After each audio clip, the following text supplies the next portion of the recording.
I don't know if I could say anything that will really feel enough, but the only way I really know how to make sense of the world around me is through stories. So today I'll tell you stories about my grandfather, the ones that linger in my memories and that I cling to and savor like a child does a piece of candy.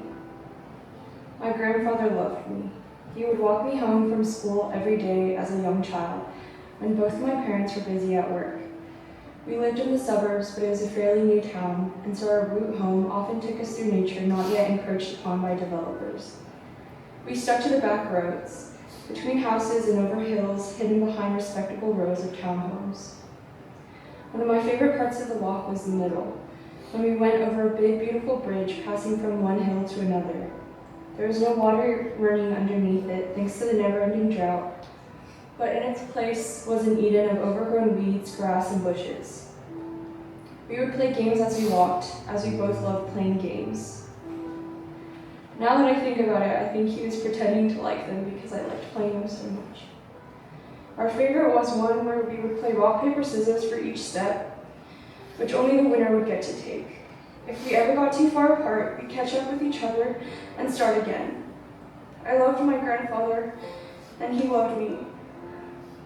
I miss my grandfather. I miss his deep, creaking voice, like an oak tree in the wind, singing punzoli in his room, alongside a CD playing in his little red plastic CD player.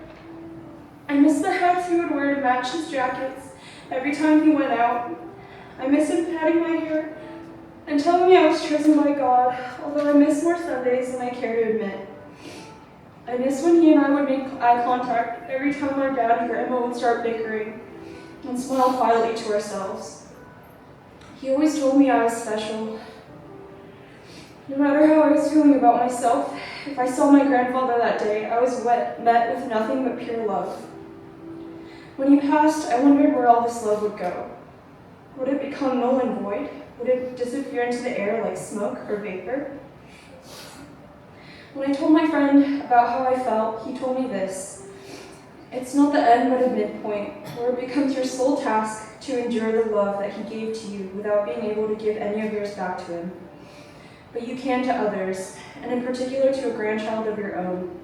Imagine that lucky grandchild, awaiting them they have no clue, a lifetime of pent-up elderly love living on in you.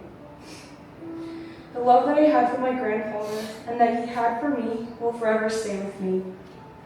And I am forever changed by his love. He lives on in this way through me and my father and grandmother and aunt and everyone who is lucky enough to know and be known by him. 항상 내 편이었던 하비, 잘 쉬세요. 그리고 나중에 다시 천국에 만나요.